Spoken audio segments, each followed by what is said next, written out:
ओम शांति। स्वयं परम पिता, परम शिक्षक, परम सतगुरु द्वारा प्रदत्त ब्रह्मा मुख से प्राप्त ये ब्राह्मण जन्म अति मूल्यवान है। न केवल जन्म अपितु जन्म का हर एक संकल्प, हर एक बोल, हर एक कर्म जन्म जन्मांतर की प्रारब्ध प्राप्त करने का आधार है। जितना हम अपने इस श्रेष्ठ जीवन के महत्व को समझते हैं, उतना हम श्रेष्ठ कर्म करने लगते हैं, अनेक आत्माओं को श्रेष्ठ बनाने के निमित्त बनने लगते हैं। और जितना ये कॉन्शियसनेस, ये स्मृति, ये स्थिति हमारी हर पल बरकरार रहती है, उतना बाबा की भी दुआएं मिलती हैं, ब्राह्मण परिवार की भी दुआएं मिलती हैं और आत्मा की प्रगति होती है। अंदर से खुद को भरपूरता का, संपन्नता का अनुभव होता है। इसलिए बार बार हमें खुद को खुद ही स्मृति दिलाना पड़ता है कि मैं कौन हूँ, मेरा कौन है।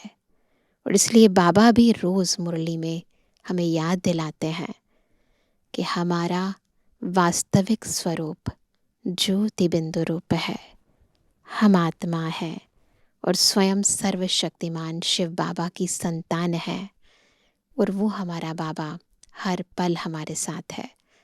आज की मुरली हमारी इन्हीं स्मृतियों को पुनः इमर्ज रूप प्रदान कर रही है। ध्यान से सुनेंगे प्यारे बाबा के मधुर महावाक्य। आज है 19 सितंबर 2025। बाबा के महावाक्य हैं, मीठे बच्चे, इस बेहद के नाटक में तुम आत्माओं को अपना अपना पार्ट मिला हुआ है। अभी तुम्हें यह शरीर रूपी कपड़े उतार घर जाना है, फिर नए राज्य में आना है। ड्रिल हो गई सभी की, है ना। अभी क्या करना है हम आत्माओं को? इन कपड़ों को उतार के, ये देह रूपी कपड़ों को उतार के ज्योति बिंदु स्वरूप में अपने निर्वाण धाम, परम धाम जाना है। फिर वहां से नए राज्य में आना है। प्रश्न है, बाप कोई भी कार्य प्रेरणा से नहीं करते, उनका अवतरण होता है। यह किस बात से सिद्ध होता है? भक्ति में कहते हैं ना, भगवान प्रेरणा देते हैं, आकाशवाणी होती है। बाबा कहते नहीं, उनका अवतरण होता है। उत्तर है, बाप को कहते ही हैं करन करावनहार। प्रेरणा का तो अर्थ है विचार। प्रेरणा से कोई नई दुनिया की स्थापना नहीं होती है। बाप बच्चों से स्थापना कराते हैं। कर्मेंद्रियों बगैर तो कुछ भी करा नहीं सकते, इसलिए उन्हें शरीर का आधार लेना होता है। ना इतना बड़ा कार्य कराना है, इस दुनिया को बदलना है, तो आना पड़ेगा ना, है ना। इंजीनियर ना आए साइट के ऊपर तो बिल्डिंग कैसे बनेगी? बाबा ना आए इस सृष्टि पर तो विश्व परिवर्तन कैसे होगा ना, कलयुग सतयुग कैसे बनेगा? वही तो है ना heavenly God father. Om Shanti. रूहानी बच्चे रूहानी बाप के सामने बैठे हैं। इमर्ज कर लो बाबा को अपने सामने। परम शिक्षक हमें पढ़ा रहे हैं। गोया आत्माएं अपने बाप के सम्मुख बैठी हैं। आत्मा जरूर जिस्म के साथ ही बैठेगी। बाप भी जब जिस्म लेते हैं तब ही सम्मुख होते हैं। इसको ही कहा जाता है, क्या गायन है? आत्मा परमात्मा अलग रहे बहुकाल। तुम बच्चे समझते हो, ऊंच ते ऊंच बाप को ही क्या क्या कहते हैं? ईश्वर, प्रभु, परमात्मा, भिन्न नाम दिए हैं। परम पिता कभी लौकिक बाप को नहीं कहा जाता। सिर्फ परम पिता लिखा तो भी हर्जा नहीं है। परम पिता अर्थात वह सभी का पिता है एक। परम पिता, सबका पिता है एक। बच्चे जानते हैं, हम परम पिता के साथ बैठे हैं। परम पिता परमात्मा और हम आत्माएं शांति धाम के रहने वाले हैं। सोचो, इतना बड़ा सम्मान है ये।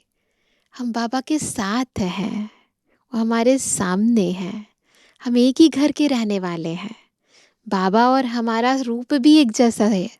कभी सोचा था भगवान से हमारी शक्ल मिलेगी? जहाँ वो रहता है वहाँ हम रहने वाले हैं। ये सारी बातें जितना अगर हम सोचते हैं गहराई से, उतना अंदर नशा चढ़ता है। वहीं के रहने वाले, उन्हीं के साथ, उन्हीं के जैसे, है ना। तो बाबा कहते हैं यहाँ पाठ बजाने आते हैं। सतयुग से लेकर कलयुग अंत तक पाठ बजाया है। यह हो गई नई रचना। अभी जो बाबा रच रहे हैं यह नई रचना। रचता बाप ने समझाया है कि तुम बच्चों ने ऐसे पाठ बजाया है। बाबा ने ही समझाया ना। आगे यह नहीं जानते थे कि हमने 84 जन्मों का चक्र लगाया है। अभी तुम बच्चों से ही बाप बात करते हैं। किन बच्चों से? जिन्होंने 84 का चक्र लगाया है। सब तो 84 जन्म नहीं ले सकते हैं। यह समझाना है कि 84 का चक्र कैसे फिरता है। बाकी लाखों वर्ष की तो बात ही नहीं। बच्चे जानते हैं कि हम हर 5000 वर्ष बाद पाठ बजाने आते हैं। हम पाठधारी हैं। ऊंच ते ऊंच भगवान का भी विचित्र पाठ है। ब्रह्मा और विष्णु का विचित्र पाठ नहीं कहेंगे, उनका विचित्र नहीं है। शिव बाबा का पाठ विचित्र है ना। जिसका अपना चित्र नहीं है वो दूसरे के चित्र में आकर हमें ज्ञान देता है, ये विचित्रता है। तो बाबा कहते हैं दोनों ही 84 का चक्र लगाते हैं। ब्रह्मा विष्णु है तो एक ही आत्मा। तो बाबा कहते हैं कि वो 84 का चक्र लगाते हैं, तो इसमें कोई विचित्रता नहीं है। बाकी शंकर का पाठ इस दुनिया में तो है नहीं। त्रिमूर्ति में दिखाते हैं स्थापना, विनाश, पालना। चित्रों पर समझाना होता है। चित्र जो दिखाते हो उस पर समझाना है। संगम युग पर पुरानी दुनिया का विनाश तो होना ही है। प्रेरक अक्षर भी रॉन्ग है। जैसे कोई कहते हैं आज हमको बाहर जाने की प्रेरणा नहीं है। प्रेरणा यानी विचार, मन में नहीं आ रहा है, जाने की इच्छा नहीं हो रही है, कहते हैं ना ऐसे। प्रेरणा का कोई और अर्थ नहीं है। परमात्मा कोई प्रेरणा से काम नहीं करता, न प्रेरणा से ज्ञान मिल सकता है। बाप आते हैं इन कर्मेंद्रियों द्वारा पाठ बजाने। किन कर्मेंद्रियों द्वारा? ब्रह्मा की कर्मेंद्रियों द्वारा। करन करावन हार है ना, कराएंगे बच्चों से। हम निमित्त बनते हैं, कराने वाला बाबा है ना। हम सब निमित्त हैं। शरीर बिगैर तो कर ना सके। इन बातों को कोई भी जानते नहीं, न ईश्वर बाप को ही जानते हैं। ऋषि मुनि आदि कहते थे हम ईश्वर को नहीं जानते, न आत्मा को, न परमात्मा बाप को। कोई में ज्ञान नहीं है, न किसी को, न आत्मा का यथार्थ ज्ञान है, न परमात्मा का। बाप है मुख्य, क्रिएटर, डायरेक्टर, डायरेक्शन भी देते हैं ना। श्रीमत क्या है? डायरेक्शन है ना बाबा की। श्रीमत देते हैं। मनुष्यों की बुद्धि में तो सर्वव्यापी का ज्ञान है। तुम समझते हो बाबा हमारा बाबा है, वो लोग सर्वव्यापी कह देते हैं। तो बाप समझ ही नहीं सकते, है ना। जब सर्वव्यापी हो गए तो बाप कैसे समझेंगे? सब जगह है। तुम समझते हो यह बेहद के बाप की फैमिली है ना। सब बाप नहीं है, ये फैमिली है, हमारे रूहानी भाई हैं। सर्वव्यापी कहने से फैमिली की खुशबू नहीं आती, सारे ही पिता हो गए, फैमिली कैसे होगी? उनको कहा जाता है निराकारी शिव बाबा, निराकारी आत्माओं का बाबा। शरीर है तब आत्मा बोलती है कि बाबा। बगैर शरीर तो आत्मा बोल न सके। भक्ति मार्ग में बुलाते आए हैं। समझते हैं वह बाबा दुख हरता सुख करता है। सुख मिलता है सुख धाम में, शांति मिलती है शांति धाम में। यहाँ है ही दुख। यह ज्ञान तुमको मिलता है संगम पर, पुराने और नए के बीच। जब पुराने और नए का बीच होता है तब ये ज्ञान मिलता है। बाप आते ही तब हैं जब नई दुनिया की स्थापना और पुरानी दुनिया का विनाश होना है। तभी तो कहते हैं ना दुख हरता सुख करता, है ना। दुख हर लेंगे, सुख दे देंगे, है ना। सुख भी देते हैं, शांति भी देते हैं, प्रेम भी देते हैं, पवित्रता भी देते हैं, सब देते हैं। पहले हमेशा कहना चाहिए नई दुनिया की स्थापना, पहले पुरानी दुनिया का विनाश कहना रॉन्ग हो जाता है। अभी तुमको बेहद के नाटक की नॉलेज मिलती है। जैसे उस नाटक में एक्टर्स आते हैं तो घर से साधारण कपड़े पहन कर आते, फिर नाटक में आकर कपड़े बदलते हैं। फिर नाटक पूरा हुआ तो वह कपड़े उतार कर घर जाते हैं। ऐसे ही होता है ना। यहाँ तुम आत्माओं को घर से यानी परम धाम से अशरीरी आना होता है। यहाँ आकर यह शरीर रूपी कपड़े पहनते हो। हर एक को अपना अपना पार्ट मिला हुआ है। बिल्कुल एक बहुत ही सूक्ष्म ड्रिल है। बार बार अपने उस मूल स्वरूप, उस अनादि स्वरूप में स्थित हो जाओ। फील करो कि मैं परम धाम से सृष्टि पर आई और मैंने देह धारण की। इन शरीर रूपी कपड़ों को धारण करके मैं आत्मा पार्ट बजा रही हूँ। तो ये ड्रिल करते रहना चाहिए, याद रहे कि मैं पार्टधारी हूँ। फिर देही अभिमानी स्थिति होगी तो आत्मिक स्मृति से, आत्मिक स्थिति से निज गुण निज शक्तियाँ अपने आप ही मर्ज होने लगेंगी। तो बाबा कहते हैं हर एक को अपना अपना पार्ट मिला हुआ है। यह है बेहद का नाटक। अभी यह बेहद की सारी दुनिया पुरानी है, फिर होगी नई दुनिया। वह बहुत छोटी है, एक धर्म है। तुम बच्चों को इस पुरानी दुनिया से निकल फिर हद की दुनिया में, नई दुनिया में आना है, क्योंकि वहाँ है एक धर्म। अनेक धर्म, अनेक मनुष्य होने से बेहद हो जाती। वहाँ तो है एक धर्म, थोड़े मनुष्य। एक धर्म की स्थापना के लिए आना पड़ता है। तुम बच्चे इस बेहद के नाटक के राज को समझते हो कि यह चक्र कैसे फिरता है। इस समय जो कुछ प्रैक्टिकल में होता है उसका ही फिर भक्ति मार्ग में त्योहार मनाते हैं। हर चीज़ जो संगम पर बाबा ने आकर की, उसकी यादगार में भक्ति मार्ग में इतने सारे त्योहार मनाते हैं। नंबरवार कौन कौन से त्योहार हैं यह भी तुम बच्चे जानते हो, जानते हैं ना। सबसे पहले कौन सा त्योहार? बाबा का आना, महाशिवरात्रि। ऊंच ते ऊंच भगवान शिव बाबा की जयंती कहेंगे।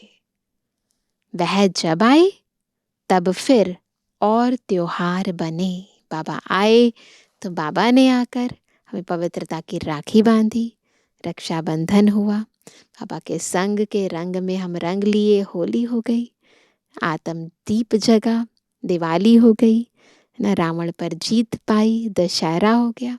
सारे त्योहार इस समय की यादगारें हैं। शिव बाबा पहले पहले आकर गीता सुनाते हैं, अर्थात आदि मध्य अंत का ज्ञान सुनाते हैं, योग भी सिखाते हैं, साथ साथ तुमको पढ़ाते भी हैं।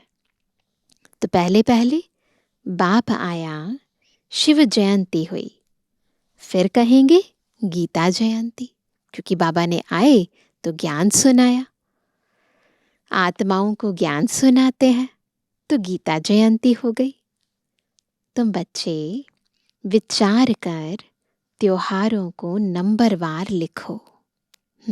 बनी हुई है ना हमारी कितनी मोटी मोटी 2 किताबें हैं ना, सभी त्योहारों का आध्यात्मिक रहस्य है ना।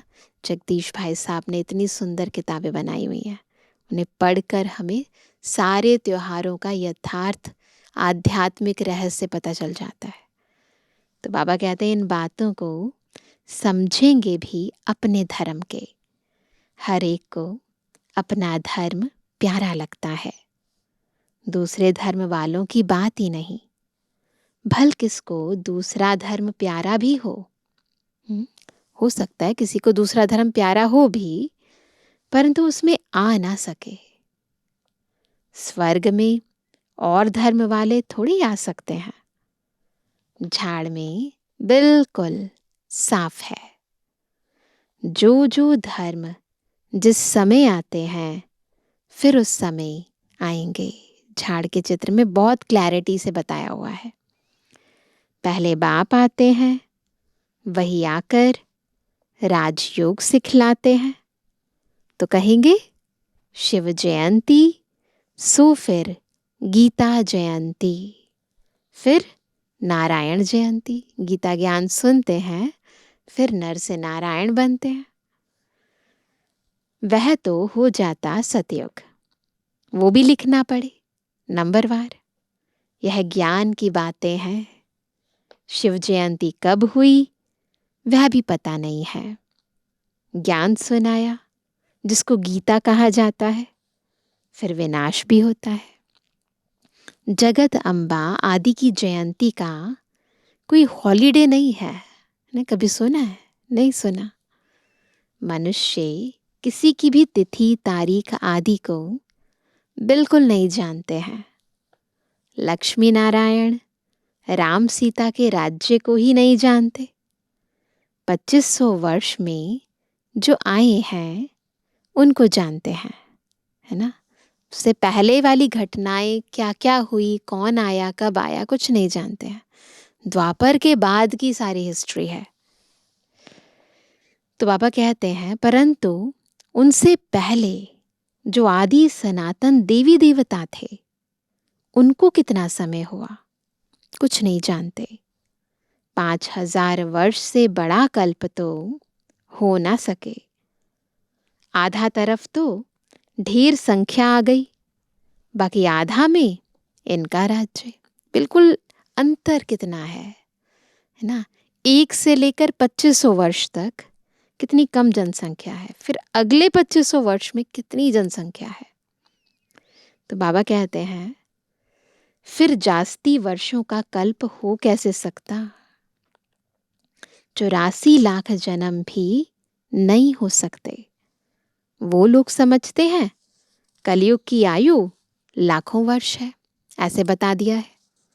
मनुष्यों को अंधियारे में डाल दिया है ना, अज्ञान अंधियारा। कहाँ सारा ड्रामा 5,000 वर्ष का। और कहाँ, सिर्फ कलयुग के लिए कहते हैं कि अभी 40,000 वर्ष शेष हैं। अब नहीं कहते, पहले ज़्यादा कहते थे। जब लड़ाई लगती है तो समझते हैं भगवान को आना चाहिए। अभी भी देखो चारों तरफ कई लोग कहते हैं ना, कल की अवतार ले चुके हैं, कल की अवतार यहाँ लेते हैं। तो अपने आप ही सबके मन में आ चुका है कि इस समय भगवान को होना चाहिए। लेकिन भगवान को तो आना चाहिए संगम पर। महाभारत लड़ाई तो लगती ही है संगम पर। बाप कहते हैं मैं भी कल्प कल्प संगम युग पर आता हूँ।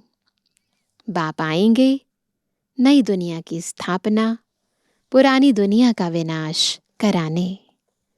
नई दुनिया की स्थापना होगी तो पुरानी दुनिया का विनाश जरूर होगा।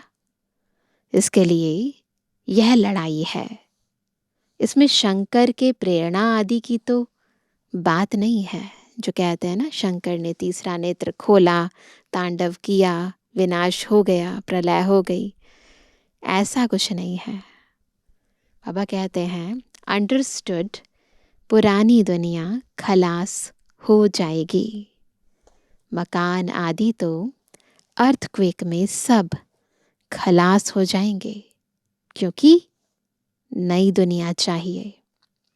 नई दुनिया थी जरूर, दिल्ली परिस्तान थी, जमुना का कंठा था, लक्ष्मी नारायण का राज्य था। चित्र भी है। लक्ष्मी नारायण को स्वर्ग का ही कहेंगे।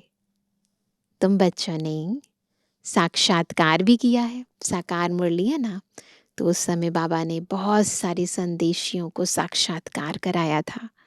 तो आकर बताती थी कैसे कैसे राज्य करते हैं, क्या क्या करते हैं ना। तो साक्षात्कार भी किया है। तो बाबा ने कहा तुम बच्चों ने साक्षात्कार भी किया है कि कैसे स्वयंवर होता है। यह सब पॉइंट्स बाबा रिवाइज कराते हैं। अच्छा, पॉइंट्स याद नहीं पड़ती है तो बाबा को याद करो, कोई बात नहीं। पॉइंट्स याद नहीं रहती, कोई बात नहीं। बाबा कहते बाबा को तो याद करो ना।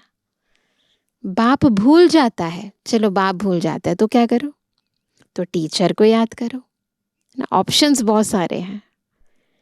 टीचर जो सिखलाते हैं वह भी जरूर याद आएगा ना। टीचर भी याद रहेगा, नॉलेज भी याद रहेगी, उद्देश्य भी बुद्धि में है ना। टीचर याद है, ज्ञान याद है, ज्ञान को धारण करके क्या बनना है, तो लक्ष्य भी याद है। याद रखना ही पड़े। क्यों? क्योंकि तुम्हारी स्टूडेंट लाइफ है ना। यह भी जानते हो जो हमको पढ़ाते हैं वह हमारा कौन है? बाप भी है, लौकिक बाप। कोई गुम नहीं हो जाता है ना। लौकिक, पारलौकिक और फिर यह है अलौकिक। इनको कोई याद नहीं करते। इनको ब्रह्मा बाबा को याद नहीं करते ज़्यादा। लौकिक बाप से तो वर्षा मिलता है, इसलिए याद करते हैं। अंत तक याद रहती है ना। शरीर छोड़ा फिर दूसरा बाप मिलता है। जन्म बाय जन्म लौकिक बाप मिलते हैं। एक जन्म लिया, दूसरा लिया, तीसरा लिया, है ना। जन्म पुनर्जन्म लेते रहते हैं। हर जन्म में बाप, माँ, भाई, बहनें, रिश्ते सब मिलते हैं अलग अलग। पारलौकिक बाप को भी दुख व सुख में याद करते हैं। बच्चा मिला तो कहेंगे ईश्वर ने बच्चा दिया। बाकी कौन रह गया? प्रजापिता ब्रह्मा को क्यों याद करेंगे, है ना। कोई कारण ही नहीं बनता ना। इनसे कुछ मिलता थोड़ी है। इनको अलौकिक कहा जाता है। तुम जानते हो, हम ब्रह्मा द्वारा शिव बाबा से वर्षा ले रहे हैं। जैसे हम पढ़ते हैं, यह रथ भी निमित्त बना हुआ है।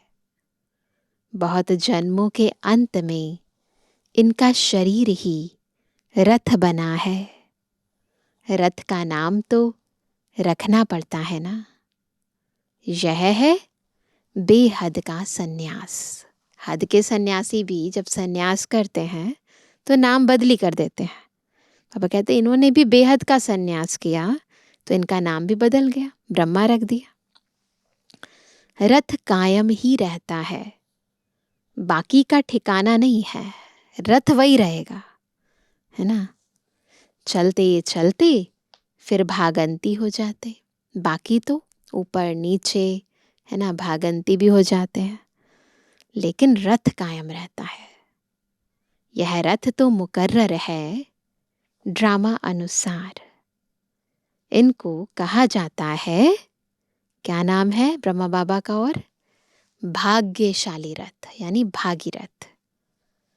तुम सबको भाग्यशाली रथ नहीं कहेंगे। भाग्यशाली रथ एक माना जाता है जिसमें बाप आकर ज्ञान देते हैं, स्थापना का कार्य कराते हैं। तुम भाग्यशाली रथ नहीं ठहरे। तुम्हारी आत्मा इस रथ में बैठ पड़ती है। आत्मा पवित्र बन जाती, इसलिए बलिहारी इस तन की है जो इसमें बैठ पढ़ाते हैं। यह अंतिम जन्म बहुत वैल्यूएबल है। फिर शरीर बदल हम देवता बन जाएंगे। इस पुराने शरीर द्वारा ही तुम शिक्षा पाते हो। बहुत इंपॉर्टेंट है ये शरीर। शिव बाबा के बनते हो। तुम जानते हो, हमारी पहली जीवन वर्थ नॉट अ पैनी थी। जो इससे पहले वाली जीवन थी ना, जब हम ब्राह्मण बने उससे पहले, अब पाउंड बन रही है। जितना पढ़ेंगे उतना ऊंच पद पाएंगे। तो पढ़ेंगे लिखेंगे, ऊंच पद पाएंगे। बाप ने समझाया है, याद की यात्रा है मुख्य। पढ़ना भी है, याद भी करना है। इनको ही भारत का प्राचीन योग कहते हैं, जिससे तुम पतित से पावन बनते हो। स्वर्गवासी तो सब बनते हैं, इसे योग से पतित से पावन बनते हैं, स्वर्गवासी बनते हैं। पापा कहते स्वर्गवासी तो सब बनते हैं, फिर है पढ़ाई पर मदार। फिर पढ़ाई के आधार पर पद बनते हैं। तुम बेहद के स्कूल में बैठे हो, तुम ही फिर देवता बनेंगे।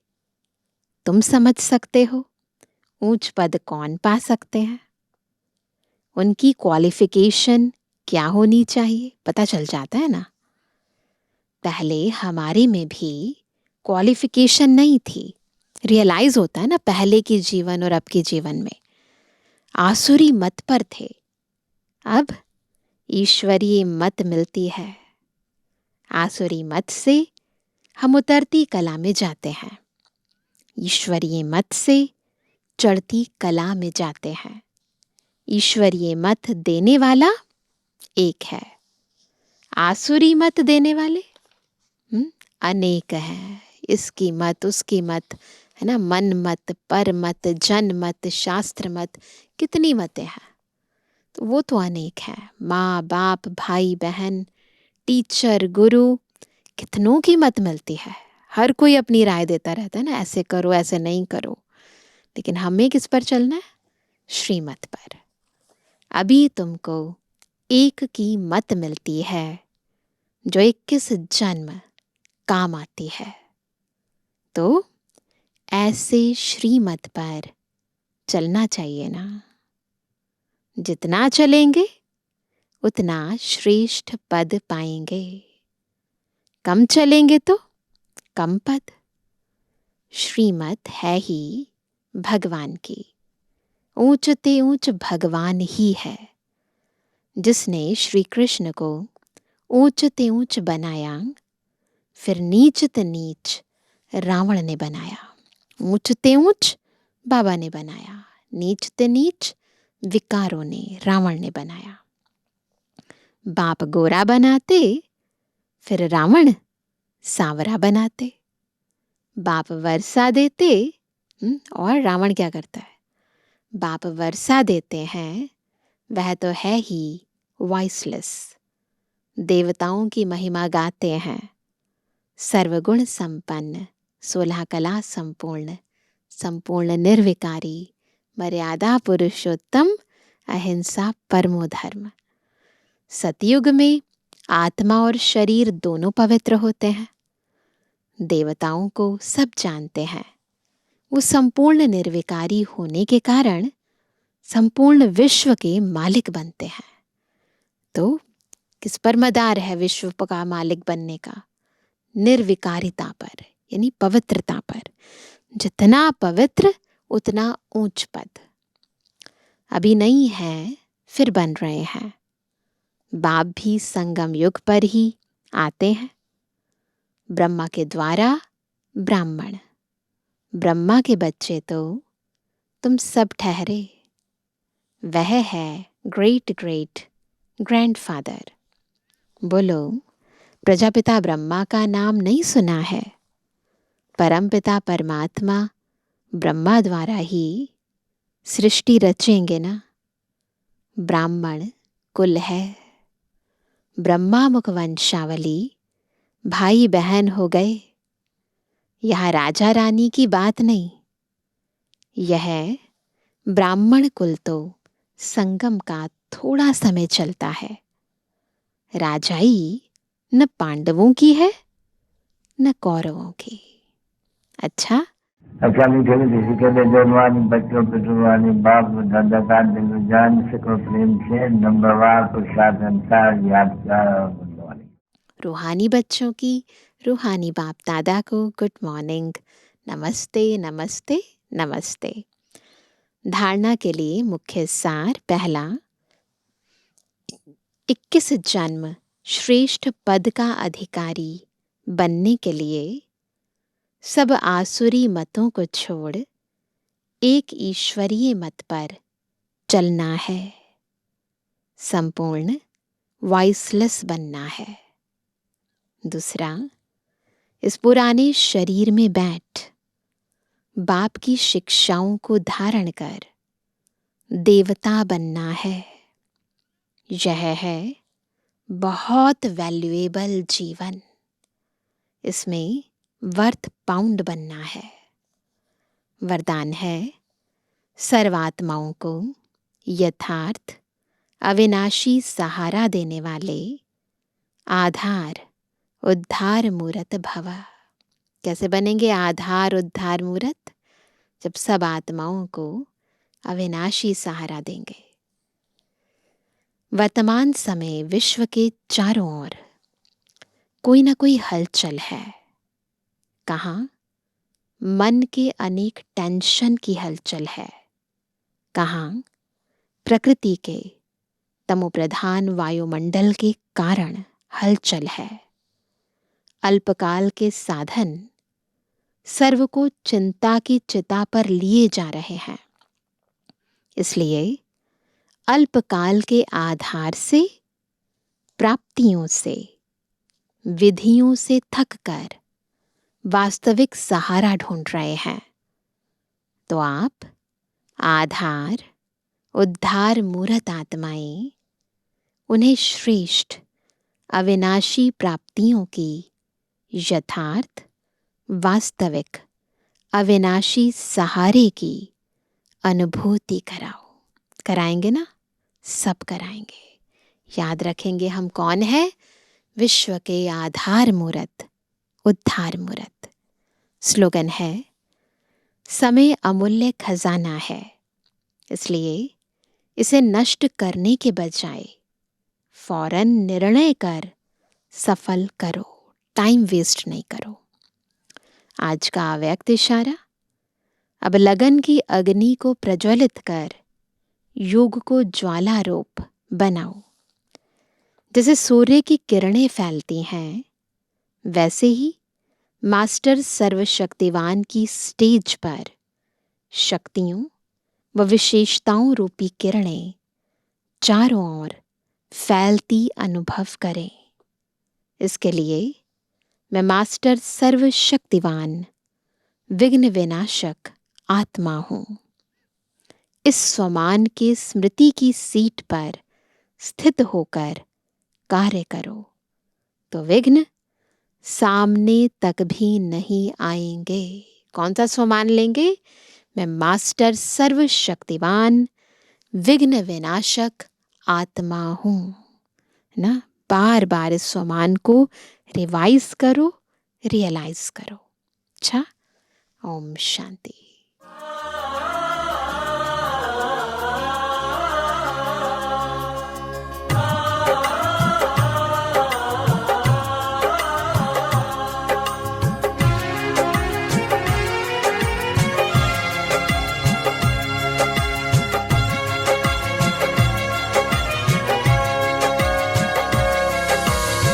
शिव की संतान हमसे काल भी हारा, हम शिव की संतान हमसे काल भी हारा। हम बदल करके रहेंगे वक्त की धारा, हम बदल करके रहेंगे वक्त की धारा। आसमां सुन ले युवा संकल्प करते हैं, आसमां सुन ले युवा संकल्प करते हैं। हम बना देंगे धरा को स्वर्ग सा प्यारा, स्वर्ग सा प्यारा। हम शिव की संतान हमसे काल भी हारा, हम शिव की संतान हमसे काल भी हारा।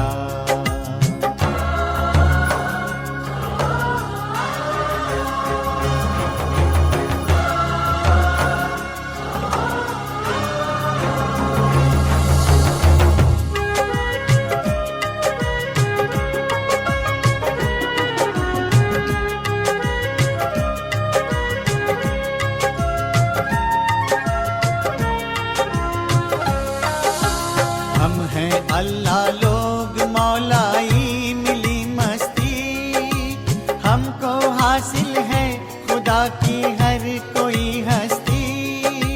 मिल रही हमको फलक से रोशनी झिलमिल, आओ भर दे नूर से आंचल हर एक हिलमिल, आओ भर दे नूर से आंचल हर एक हिलमिल, आंचल हर एक हिलमिल। है बुलंदी पर हमारे भाग्य का तारा, हम बना देंगे धरा को स्वर्ग सा प्यारा।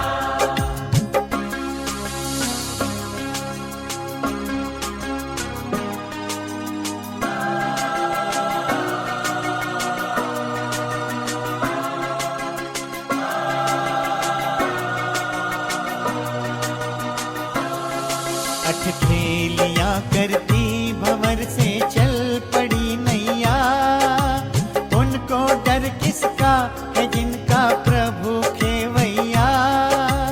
है हमें मालूम माया के अनेकों रूप, कोई प्रलोभन अब तो धोखा दे न पाएगा, कोई प्रलोभन अब तो धोखा दे न पाएगा, धोखा दे न पाएगा।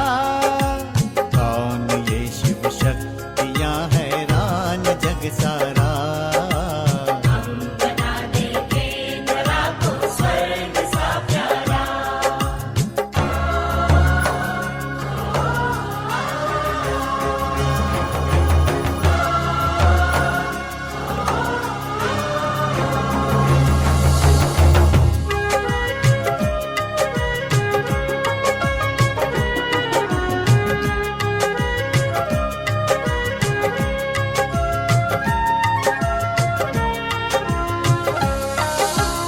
आत्मा की ज्योति से हम ज्योति जगाएंगे, हीरा बनकर हीरो की हम दुनिया लाएंगे।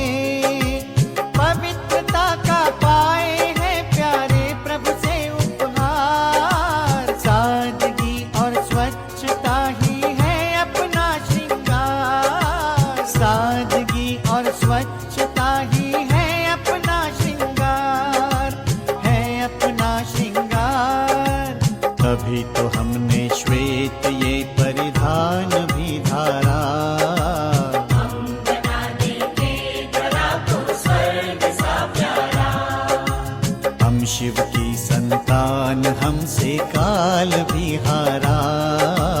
हम शिव की संतान, हमसे काल भी हारा। हम बदल करके रहेंगे वक्त की धारा। हम बदल करके रहेंगे वक्त की धारा। आसमां सुन ले युवा संकल्प करते हैं। आसमां सुन ले युवा संकल्प करते हैं। हम बना देंगे धरा को स्वर्ग सा प्यारा, स्वर्ग सा प्यारा। हम शिव की संतान, हमसे काल भी हारा।